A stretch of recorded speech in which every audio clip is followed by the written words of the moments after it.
One of the really costs and consequence of America's support for Ukraine in its war against Russia for now, these all closing in on 3 full years, has been I guess the second and third order effects of things with the Russia's closening ties with China, with its military alliance with North Korea, and then with Iran. We've been talking for a long time that Iran has been providing Shahed drones and several other classes of ballistic missiles, etc. Lots of support. Well, now then, not only has Iran joined with the BRICS in general with an economic situation, now in just the last 12 hours or so, Russia and Iran have signed a new agreement, a 20-year agreement that has a lot of economics and other things that are involved with it, one of which is a nuclear power plant. So Russia is deepening its involvement in the area, which is going to complicate a number of other things. To try and make sense of all this and try to figure out what it does mean, especially for U.S. interests, both in the Russia-Ukraine war and in the Middle East, is John Mearsheimer. Professor Mearsheimer, international relations theorist, professor of political science at the University of Chicago, and a friend of the show. Professor, welcome back to the show. Glad to be here, Danny. Well, listen, we've talked a lot about some of the unintended consequences of our actions supporting, as long as it takes, the Ukraine side in its war with Russia, ejecting every opportunity to have any kind of either a diplomatic settlement or a negotiated end to the war through many opportunities throughout the last 3 years. Now here we are on the eve of transferring power to the incoming Trump administration. And I just wonder if you think it's any kind of intention or coincidence, or just that's the way it worked out, that Russia chose this moment to sign this deal with Iran on nuclear power. I think they might have chosen this moment, but it doesn't matter very much. They could have done it a week ago, or they could do it a week from now. I think what's going on here, Danny, is that the Russians have two goals. Excuse me. The first is to make sure that Iran does not acquire nuclear weapons. The Russians are well aware that the Iranians have a powerful incentive to acquire a nuclear deterrent. That's point one. And point two, the Iranians are susceptible to an American and an Israeli attack. And I think the Russians want to do everything they can to help the Iranians protect themselves and therefore deter such an attack. The Russians don't want to see the United States gain a significant advantage in terms of global influence by doing great damage to Iran. So I think what's happening here is that the Russians are moving closer to the Iranians, and I think the Russians are going to give the Iranians economic assistance and conventional military assistance. I think the Russians want to see Iran develop the capability to protect its nuclear installations and other installations across the country with conventional weapons so that they don't go down the nuclear road, and so that at the same time, the Americans are deterred. So I would expect moving forward, we will see ever increasing relations between Russia and Iran. This will be the first major step. Much of it will be aimed at the United States. And to what extent is it even possible? And we haven't heard any reports to this effect, but I just wonder what because you obviously have a significant understanding of how all the different players work together in the region, that there might have been some discussions behind the scenes between the United States and Russia, because I think that the U.S. is not wanted to get into a war with Iran. And certainly, I think a lot of evidence indicates that Netanyahu would have loved nothing more than to get the U.S. sucked into a war to try and take out Iran. But that Russia may have said, hey, it's no one's interest for this to go anywhere. We're going to deepen our cooperation here, so don't attack it. And then perhaps is a quid pro quo, we'll keep them from getting a nuclear weapon. Do you think anything like that may be in part of it? Absolutely. I think you're right on the money. I think the Russians, the Iranians, and the Americans all have an interest in no war. They do not want war, any one of those three countries. I think it's the Israelis who want war. And the great danger is that the Israelis will drag the Americans in. This worries the Russians greatly. And as a result, the Russians are not only sending a clear signal to the Americans, but they're helping the Iranians to defend themselves with conventional weapons. And as I said, that has the added benefit of greatly discouraging the Iranians from going down the nuclear road. Now we're gonna talk a little bit about the Middle Eastern part here in a second, because there's some obviously direct connections with that as well. But I want to talk about one of the other things that's part of this agreement here, and I want you to talk about some of the implications of this. Now, obviously, we've been talking a long time about the drones, some ballistic missiles that Iran has been provided. So Russia has an incentive to keep Iran viable and to keep them out of war, also for the BRICS issue. But as this report from Deutsche Welle shows, there's another aspect of this. It's not just defence ties that are being put on a new footing. After their first meeting in October 2024, the two presidents said they had many similar views on world affairs and were keen to expand cooperation in all areas, economically, culturally, and in the international arena. They said deepening ties was a way of countering the punishing sanctions that the US and its allies have imposed on both countries. And they're pushing for completion of this alternative route for global trade, known as the North-South Transport Corridor, and already years in the making.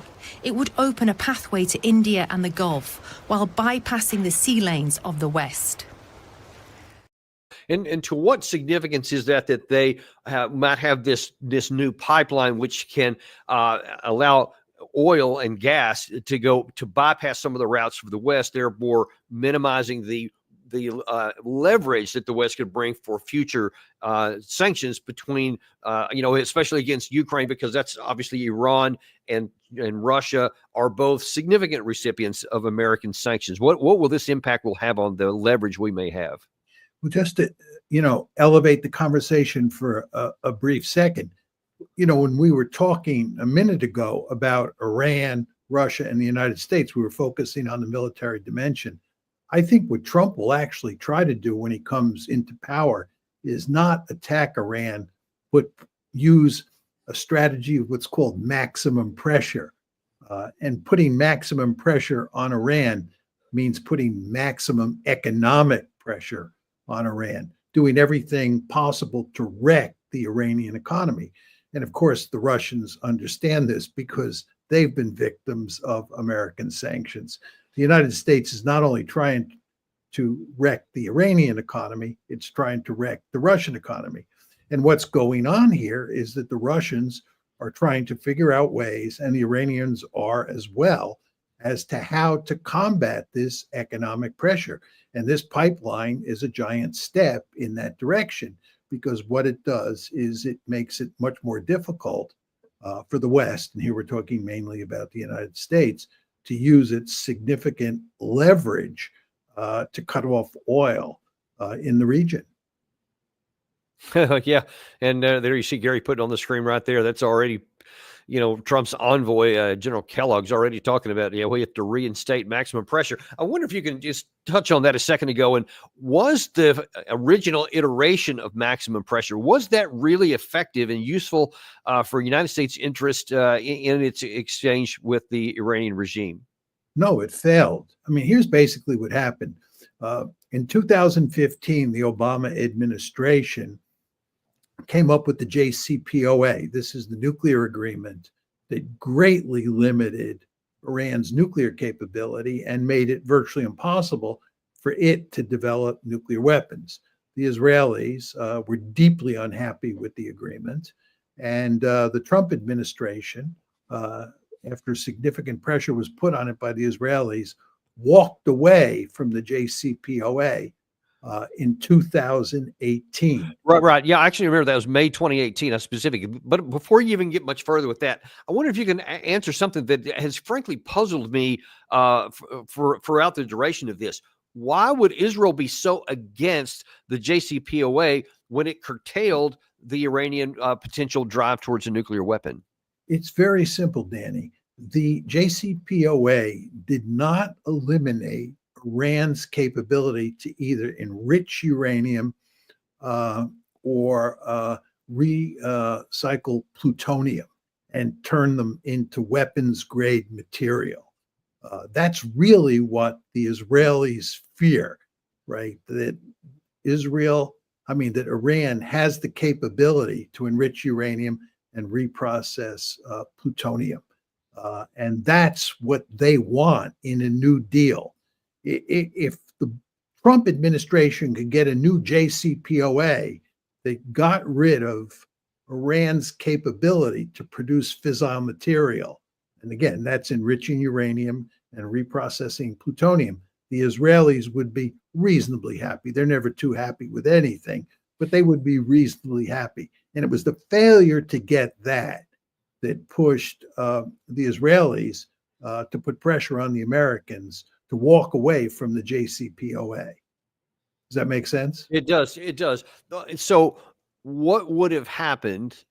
And there was a lot of concern, and I think probably rightfully so, after Trump was elected and before January 20th, that there was a risk that Israel may say, hey, we're going to take action against Iran now so that Trump's hands will be tied before he even gets in office, and he'll have to continue on because they'll have this engagement started here. And one of the things that they were primarily focused on, the Israeli side, was the destruction of the capacity for the Iran to do that very thing. You're basically saying to destroy their centrifuges and their processing facilities. Unfortunately, many of them for Israel were underground, and we don't know if they could have actually done it. But in your estimation, what would have been the result in Iran's ability or willingness or desire or ability to actually later on get a nuclear weapon if they had been hit like Israel was claiming that they were thinking of doing? Well, a couple points, Danny. First of all, Israel does not have the capability to take down Iran's nuclear infrastructure. The United States is needed. Second point is, it's not clear that the United States can do it. There's a reasonable chance we could take down almost all of the nuclear infrastructure that Iran has, but it's not for certain. And the third point, which addresses your question, is that even if we take down that nuclear infrastructure, almost everybody I know, and this includes some very hawkish people, believes that eventually Iran would reconstitute the program and they would end up with nuclear weapons. If Iran is determined to get nuclear weapons, there's no way that the United States can prevent that over time. Short of an outright Iraq-style invasion, right? Yes, that's right. But we're not going to invade Iran. That would really be crazy. Right. Yeah. It's I say that with an uncomfortable chuckle because, yes, on the surface, it would actually, even beneath the surface, it would be insane and absurd. But wow, how many things have we done that in the last couple of decades that did make any sense? But well, anyway, we'll not speculate any further on that one. But Daniel, just quickly to go back to maximum pressure, once the Trump administration pulled out of the JCPOA, they put in place a policy of maximum pressure, which was economic coercion based on sanctions. And it failed. And in fact, today, Iran is not far from where it would have enough fissile material for 4 bombs.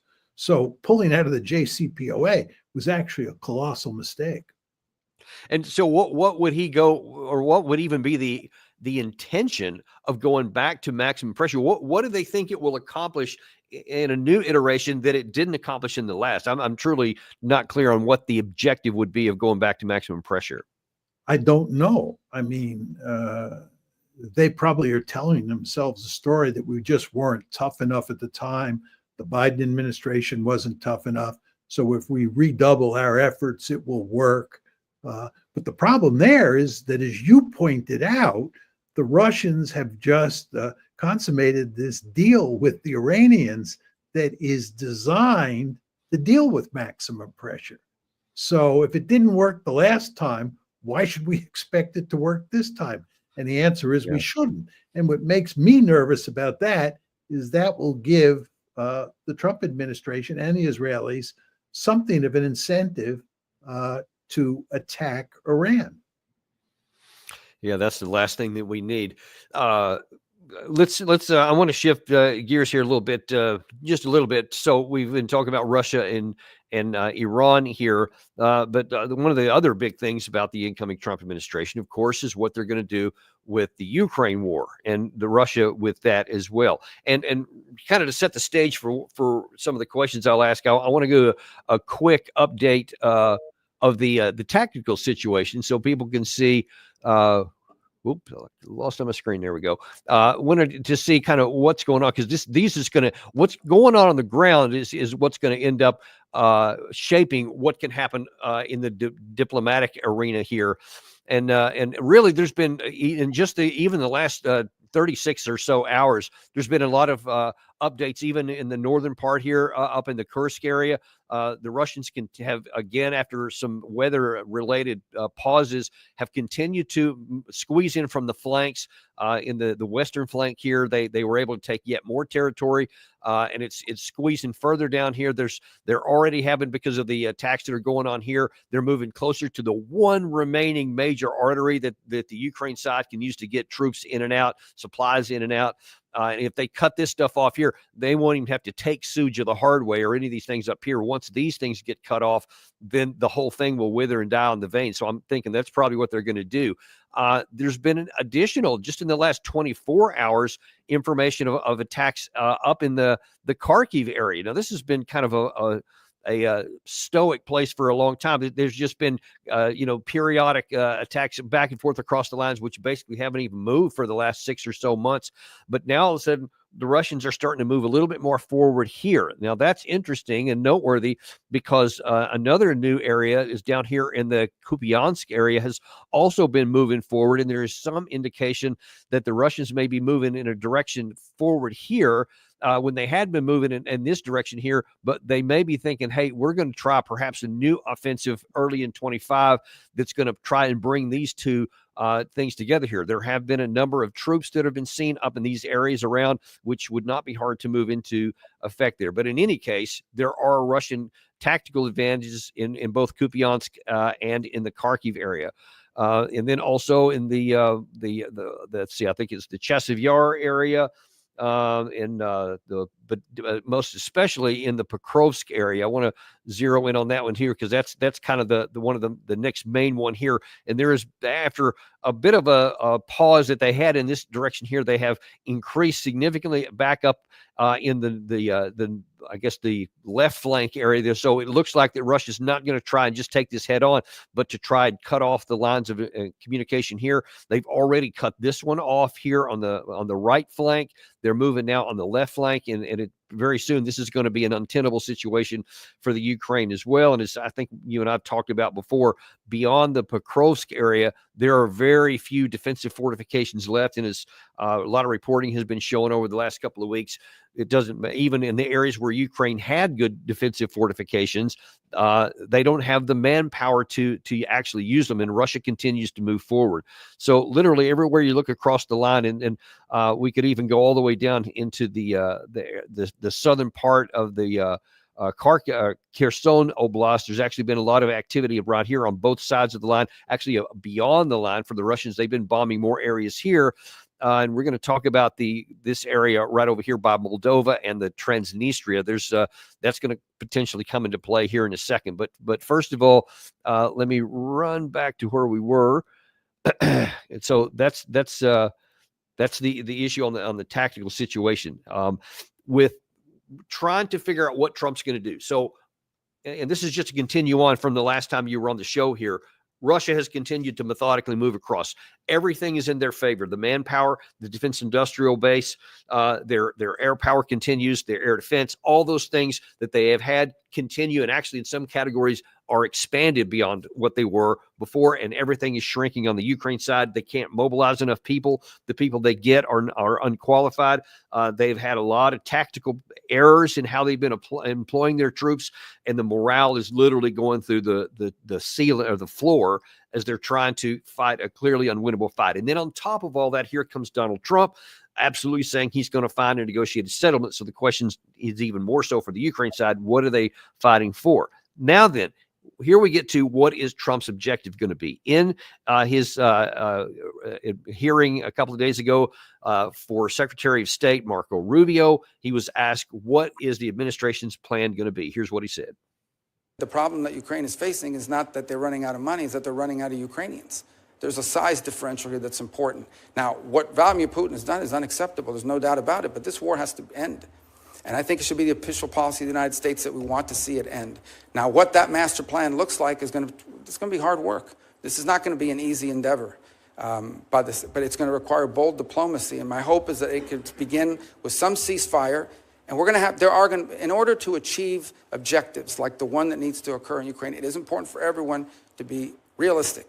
There will have to be concessions made by the Russian Federation, but also by the Ukrainians, and the United States has lent itself there. It's also important that there be some balance on both sides. In essence, it will be difficult to achieve this objective of a ceasefire and ultimately a peace settlement unless both sides have leverage. Okay, now there's a couple things in there I want to zero in on.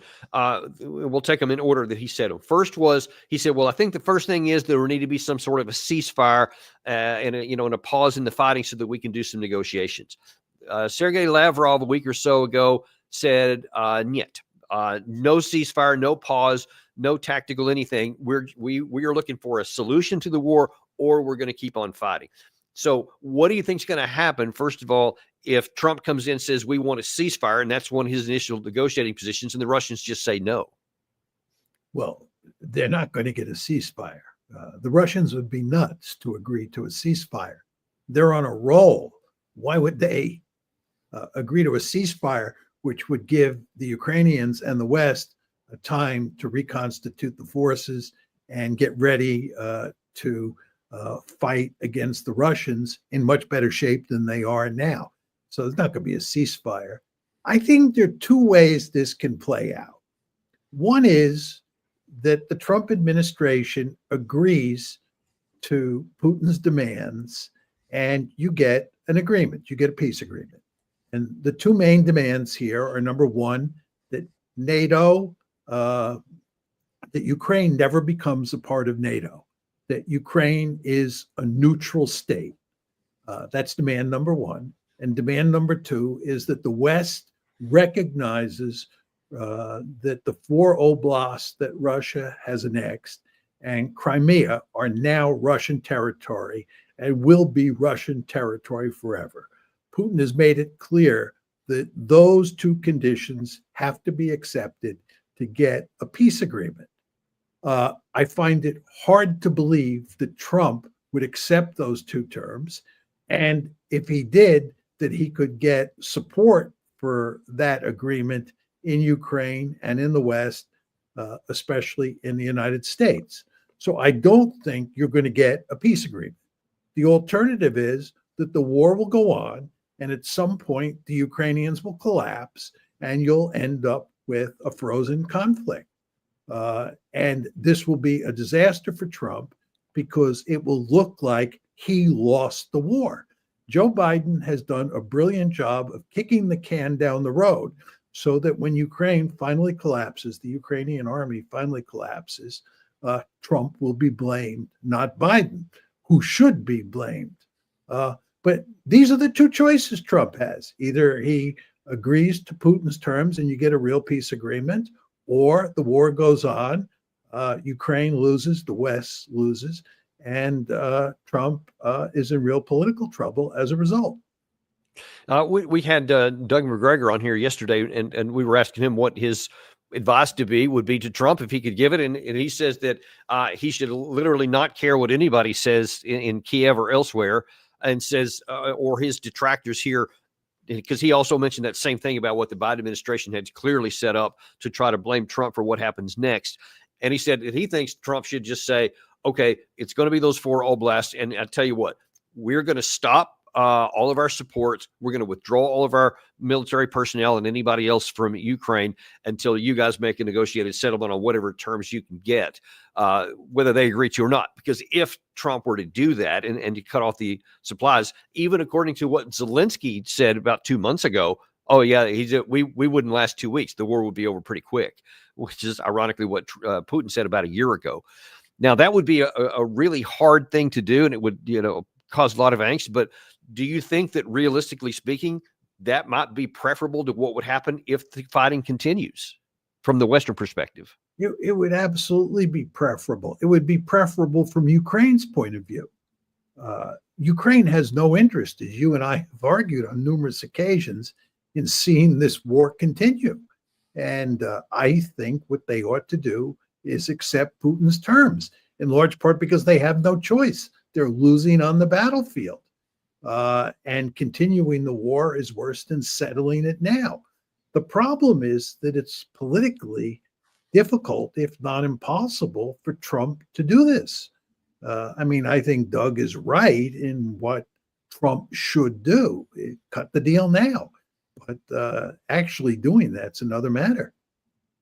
Well, it certainly is, and that's why they're paying the big bucks, as they say, that as to be president of the United States. And I was actually on Tucker Carlson's show a couple of days ago, recorded rather than hadn't actually aired it yet. But one of the things that he said, it really stuck with me that Tucker suggested was when we were again talking about this issue of how things would be perceived.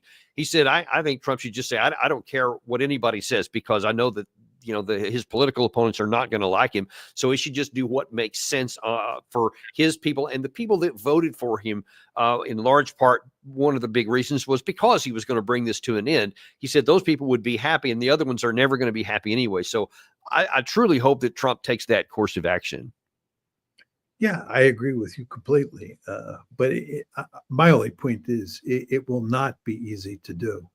I think it would be enormously difficult. But to your point about what happens if he doesn't, if he's not willing to do the hard leadership stuff and take the heat that for sure will come from a number of different quarters, not the least of which would be from some European capitals. I think you can probably add a few into there as well. But also, if he doesn't, forget about the heat that he could get externally. What may happen on the ground could be problematic. There was a little remarked upon in the West comment out of basically kind of a quasi-national security advisor for Putin, one of his senior aides. He's on the National Security Council. I think he's roughly equivalent to Jake Sullivan. He came out and said that as far as Russia is concerned here, there will be no deal done until all the tasks of what they call the special military operation are accomplished. And one of the things he said, a couple of things that were really noteworthy to me. He said, we are particularly concerned that the violent coercion of the neo-Nazi ideology, along with the ardent Russophobia, are destroying Ukraine's once prosperous cities, including Kharkiv, Odessa, Nikolaev, and Dnipropetrovsk. We call it Dnipro in the West here. It is not excluded that in the coming year, Ukraine will cease to exist at all. Now, that the selection of those cities is noteworthy. I'm gonna go back to the map here again because I want to point out where those cities are, and also in light of something else that's happening here of late, and that is to do with Moldova. Now, he specifically pointed out Kharkiv, which is up here in the north, Dnipro, which is here, Mykolaiv, which is down here, and then Odessa, which is down here. You see all these are in this arc right here, which, by the way, this is the Dnieper River, which is coming down through here. And a lot of people have been concerned, actually from before this war, that eventually Russia would push all the way to the Dnieper River. Now, these are all well behind the lines here. And when he says that Ukraine could cease to exist as a state, that implies, and certainly there's been other information both from Sergei Lavrov as well as Putin in recent comments, that if they don't agree to what we call the 14 June line, which is what Putin said in June 14th of last year, where all the 4 oblasts will have to come back to their control. And these gray areas that we're showing here are areas Ukraine controls that would have to be surrendered to the Russian side, or they say they won't reach an agreement. Now, there is a lot of evidence, in my view, and this is what I'd like to ask you, that Putin almost put these lines out there because on the one hand, they seem kind of reasonable, but also it would be incredibly difficult politically for Trump to agree to that, to just hand over territory that they haven't lost. But that Putin actually hopes that's the case because he'll just, even if it takes another 6 months, 9 months, 12 months, they will eventually continue until they capture all of this territory. And these Kharkiv and Odessa especially are, by many Russian viewpoint, are Russian cities, and that's something that they actually want. How do you see that playing out, and what do you make of his comments? Well, I've argued for a long time, Danny, and I mean a long time, that the Russians are likely to take those oblasts that are to the west of the 4 oblasts that they have annexed. Yeah, no, I remember, by the way, one of the first times we had you on our channel, you said you thought they would take 8 oblasts, not just the 4 that they did. I remember that. Yeah, and it may even be 9 or 10. It remains to be seen. They may not, but I think it is likely, I'm choosing my words carefully here, that they will take additional territory. You want to remember that as long as NATO continues to insist that Ukraine will be brought into the alliance, the Russians have great incentives to take more territory rather than less. They have a deep-seated interest in turning Ukraine into a genuinely dysfunctional rump state. And doing that is facilitated by taking more territory than they now control. And this is why you and I have argued for a long time, some sort of agreement should be reached now before the Russians take any more territory or have an incentive to take more territory. But nobody, of course, has listened to that. And we continue to talk about bringing Ukraine into NATO. And that gives Russia a very powerful incentive to take more territory. And I think that is the direction that you're headed in. One other thing that might be kind of in a near-term triggering mechanism, perhaps. I mentioned the Moldova there, and I showed where that was in Transnistria. I mentioned earlier on the map.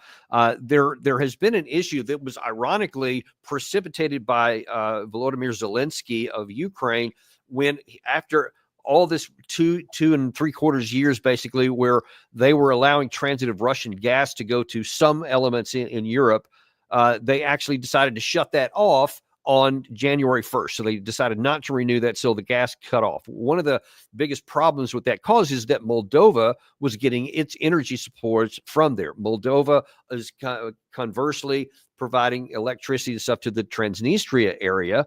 And so now then they're operating at the moment on coal reserves, et cetera, because they had those. But apparently they only had about 6 weeks total of that. And somewhere around the first half of the month of February, that's going to be cut off. And so there won't be any gas. In fact, the Russian media is reporting, as you see in this report here, is that the gas crisis in the Republic of Moldova and PMR region, I think that's what they call the Transnistria, began after Kiev refused the Russian transit after January 1st. Since January 3rd, rolling blackouts have begun in the PMR, and there is no heating, hot water in apartment buildings while the air temperatures outside is below zero. Now, there is some concern, and let me run one more time back to my map here, that could be used. In fact, one of the thoughts is that Russia may be wanting to use this as a pretext to say, hey, we have this, all this territory is in between us and here. All of our Russian people are in this strip here called the Transnistria, and they may try to force a crossing across the Dnieper River down here, move across to, quote, relieve the pressure on their people here, which of course would then cut off Odessa. And now you have some real problems with that. And once you start moving down here, then all kinds of things become possible. If the Russians are able, and that's a big question mark, to break through the Ukrainian defenses in this part, then the whole thing could come unhinged, and the whole nature of the war could change pretty quick if that's to happen. What concerns do you have that the Russians may be thinking about doing something like this once the electricity runs out here in about 4 weeks? I'd be surprised if the Russians did that. I think at this point in time, the Russians are concentrating on winning the war along the Eastern Front, as you described it before. And I think if they do take Odessa, they want to take it from the east. It is possible that somewhere down the road, they may use those troops in Transnistria to help them accomplish that goal. But I think that is unlikely and not of great importance. The key question is whether or not the Ukrainian forces in the east will collapse, and that will allow the Russian army to move westward with relative ease. That's the key issue here. You know, when you were outlining the state of the war before and giving that excellent description of what's happening in terms of territorial conquest along the front lines, I was saying to myself, that's one dimension to the issue. The other dimension to the issue is the fact that the Ukrainians are suffering enormous casualties. I think much greater casualties than the Russians are suffering, in large part because of the imbalance in air power, artillery, and drones. And I think at some point, the Ukrainian army is going to collapse. You can see evidence that the wheels are coming off. And I think that once that happens, once the Ukrainian army begins to unravel, the Russians will be in a position to move eastward. And I think they know that, and that's what they're concentrating on. I think Putin has been very smart is keeping his eye on the ball, not getting distracted, not worrying about what's happening in Syria, focusing on what's happening in Ukraine. And I think that they're looking for an opportunity once the Ukrainian army begins to really seriously fall apart to exploit that opportunity and move into places like Odessa and Kharkiv. Yeah, it would certainly be a lot easier then and a lot less costly than if they'd have tried a forced operation. So we'll have to see what that can happen, because I've long feared that the Ukraine army could just collapse at some point, and we just don't know when that may or may not even happen. One last question before we shift to a different topic. Given all of these realities we just talked about on the Russia-Ukraine war and the imbalance of the power on the two sides, what do you think Trump will try to do when he comes into force here? I mean, when he comes into office on next Monday, do you think that he will try to reach some kind of an agreement, or do you think that he'll just try to say, hey, we're going to go for something big to make us look good, but knowing presumably that it's not going to succeed and just kind of letting this take on a life of its own? How do you see that playing out? Well, what can he do to make us look good? Joe Biden would have done that if that was a serious option. It's not a serious option. Trump can't up the ante militarily against Russia because we just don't have the weaponry that we can give to the Ukrainians to make a meaningful difference in this conflict. If that weaponry existed, if there was some sort of magic formula, Joe Biden would have discovered it. Trump has no choice but to negotiate. And as we were saying before, the $64,000 question is whether he can get a deal. You know, they're talking about, let's have a ceasefire. This is a non-starter, as you pointed out. And then you come back to the question of whether or not they're going to agree to the terms that Putin has put on the table. And maybe they will, but I think it's unlikely that they will. And that means that the war will go on. All of this is a way of saying Trump is screwed. It's very okay. Well, that's one way. That's a simple way to put it. But so how do you see? How could this play out? Because you have General Kellogg has been designated as Trump's emissary for the Russia-Ukraine war, and he said on Fox News a week or so ago, Trump is going to come in and negotiate an equitable outcome. You saw Secretary of State designate Rubio there say yes, and we want something where there's leverage on both sides, and both sides have to give. Maybe in a perfect world that would be the case, but it's not a perfect world. It's the real world, and there's not. So what is going to physically happen if Trump's team tries to apply these kinds of things? I mean, what's going to happen on the ground? Well, the Trump team, when you listen to them talk, as you just described it, and you saw this with Rubio with his constant use of the term balance, believes that, we have leverage, the Russians have leverage, therefore there's bargaining space. We're going to work out a deal and live happily ever after. I'm sorry, this is not the reality that we're facing. The fact is the Russians hold almost all the cards. They're winning, and we have no way of rectifying the situation. They're in the driver's seat. They're driving a hard bargain.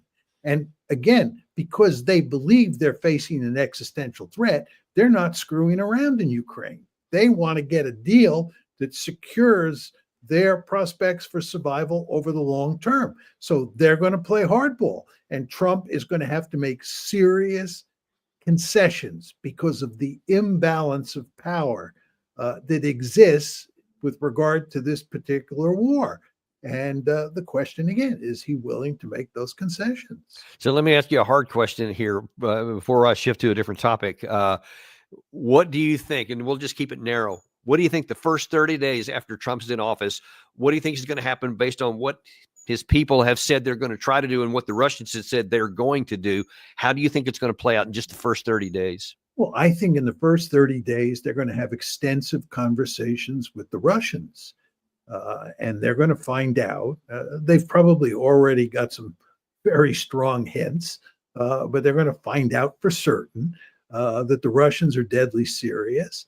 They're going to find out what the Russian demands are, and they're going to find out that if they don't meet those Russian demands almost completely, that the war is going to go on. And they surely understand that if the war goes on, that the Ukrainians will lose, and that this is not only not in the United States' interest, it's not in Donald Trump's political interest.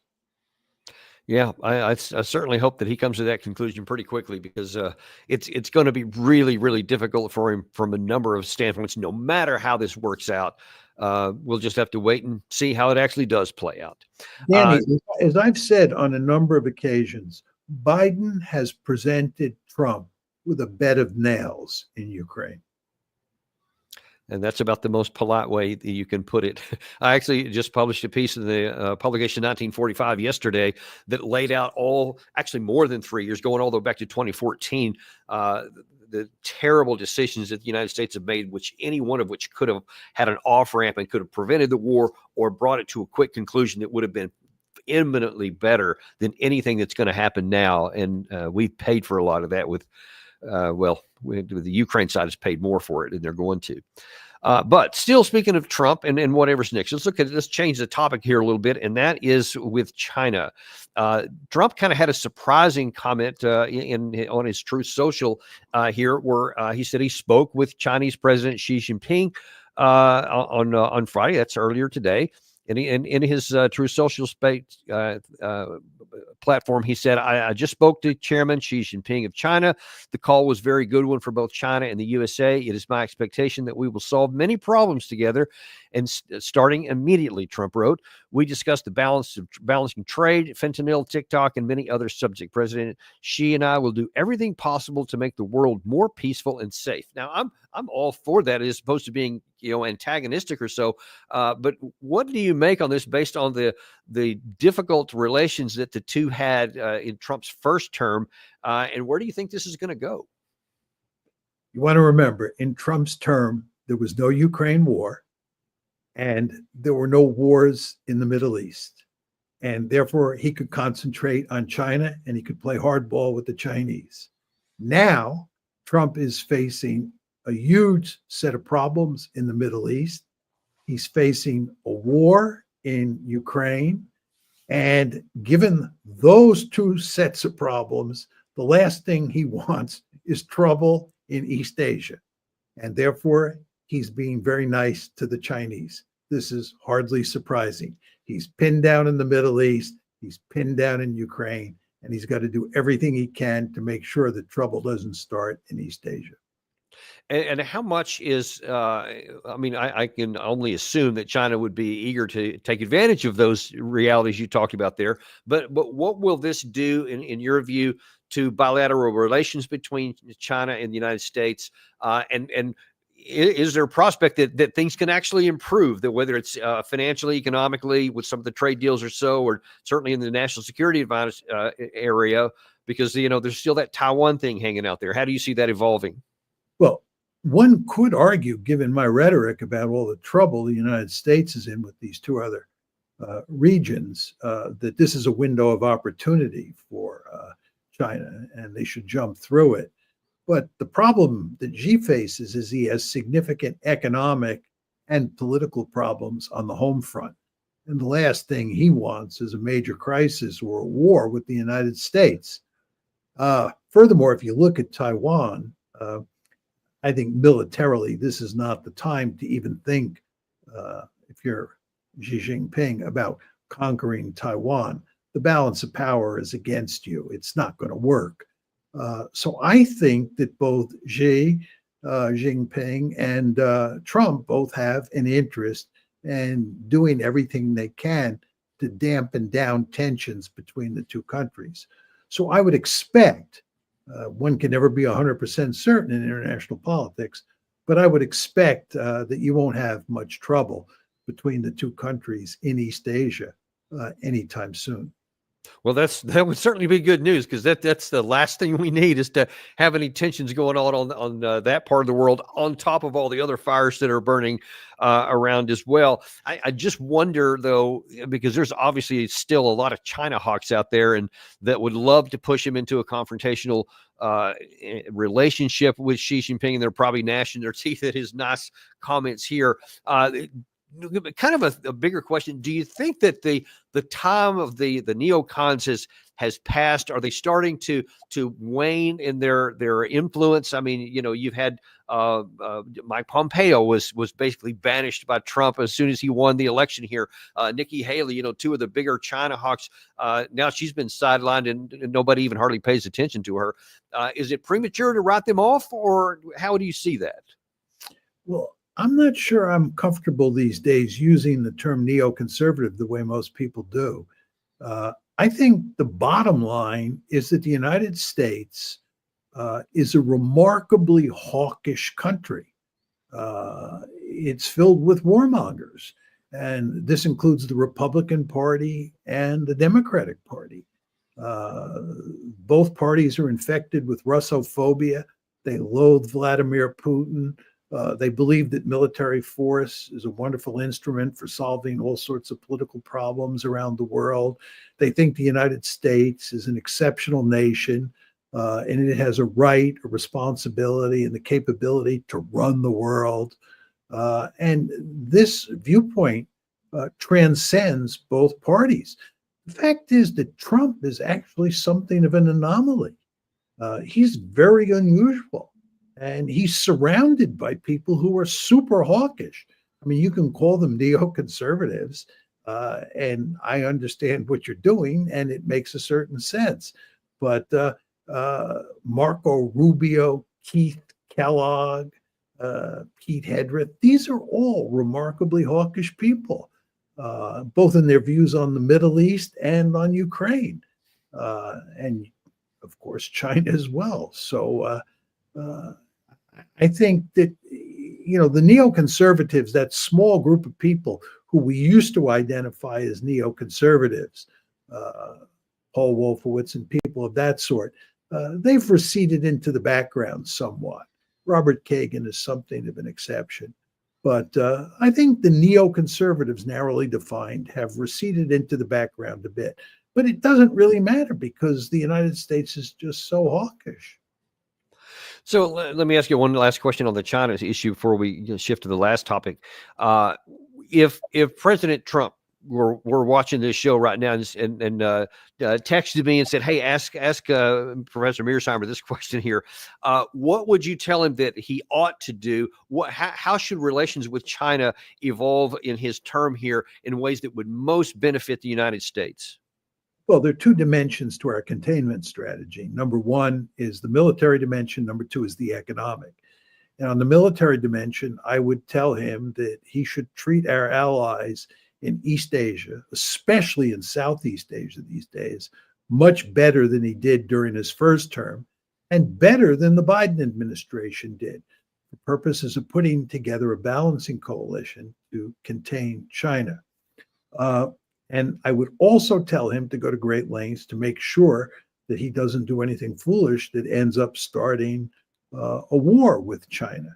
With regard to the economic dimension, I think that everybody in the United States agrees that there's a serious competition now in place between China and the United States to develop cutting-edge technologies, AI, quantum computing, so forth and so on.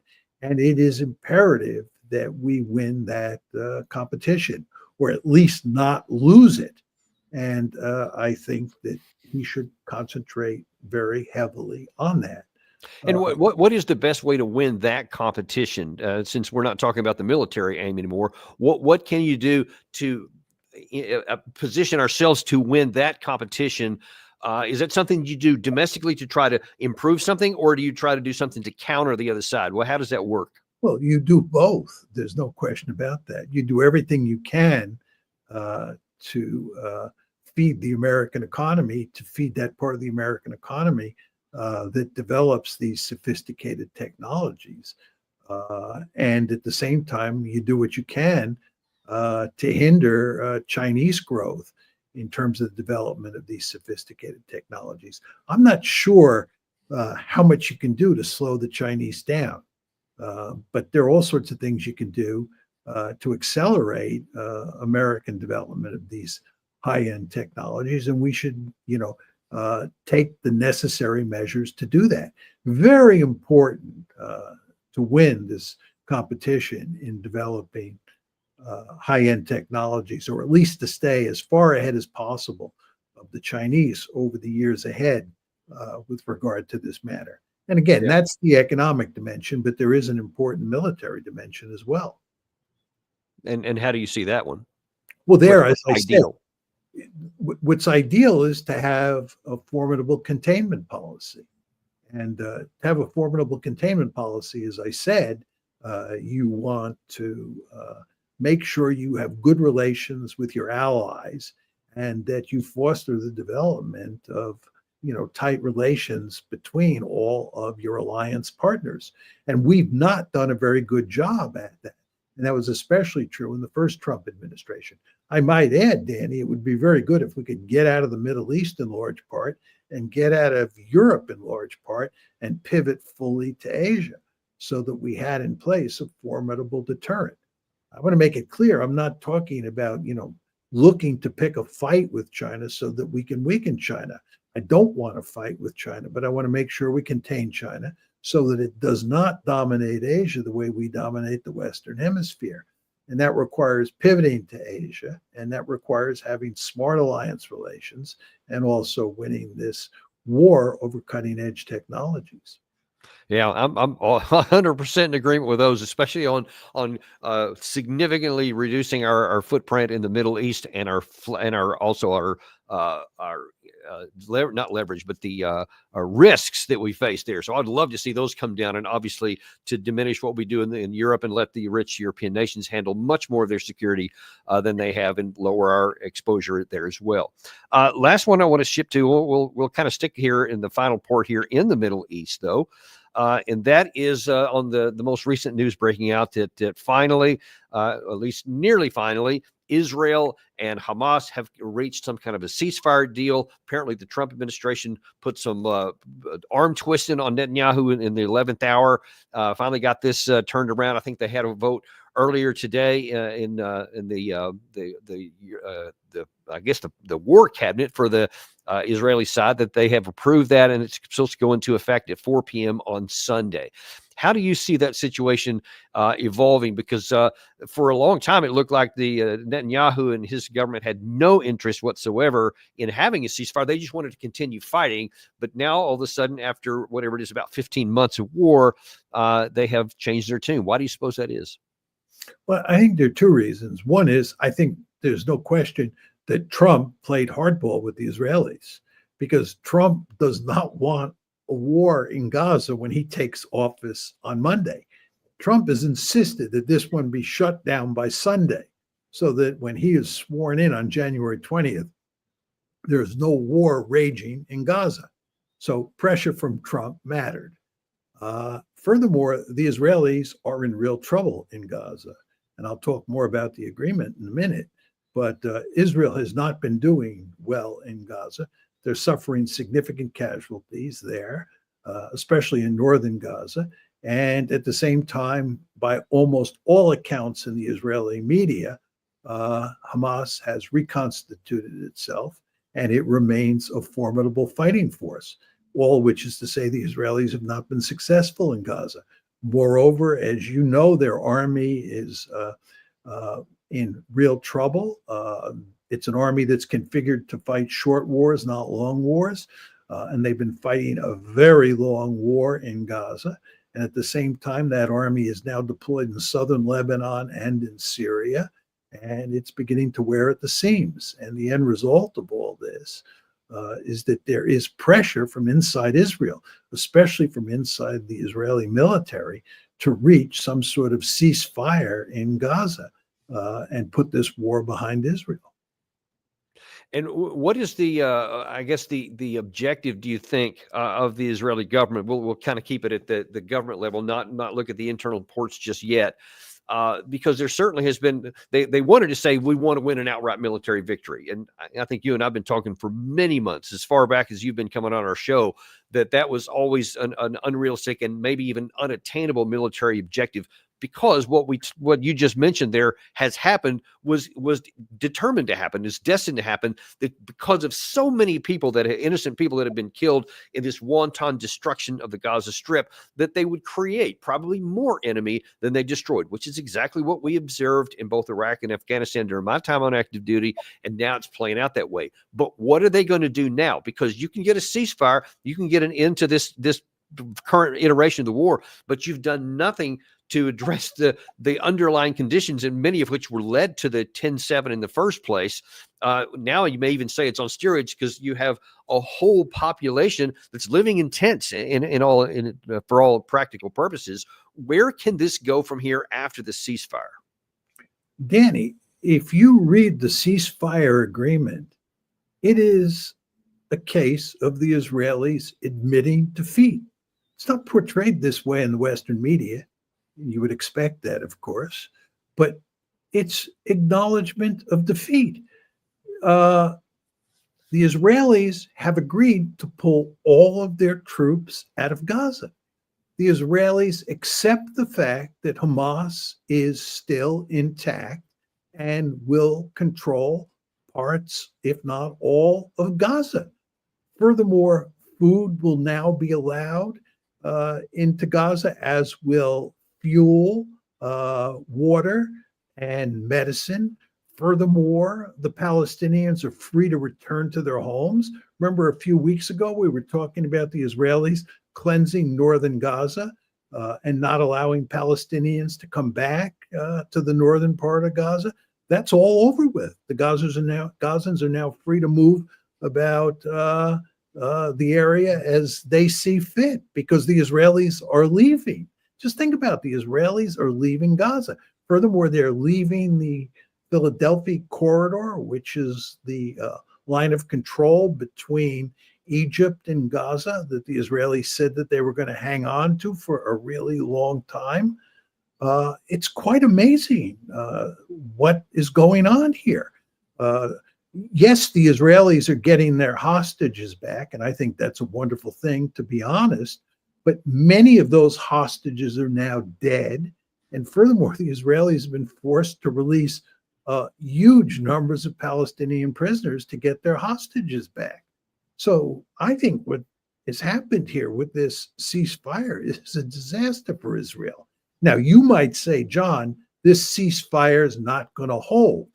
We'll see. We'll see how long it holds. But even if it doesn't hold, what are the Israelis going to do? They're then going to turn around and win the war in Gaza? No, they're not, because they haven't won it up to now. And that's the reason, that's part of the reason they agreed to sign the ceasefire. The fact is, they are in deep trouble. Okay, yeah, and that's certainly the case there. And man, we could do a whole show on this, and I'd love to have you back as soon as we can to go into this in a lot more detail. But in the limited time we have left, look a little north of that. What is the situation for Israel in the current ceasefire situation with Hezbollah? Well, that one is a real mess, because the Israelis keep violating the ceasefire, and that's in large part because the Israelis are itching to destroy Hezbollah, and they understand that they have not destroyed Hezbollah. So we have a situation here where they have not destroyed Hamas. They now recognize that with this ceasefire agreement. They have not destroyed Hezbollah.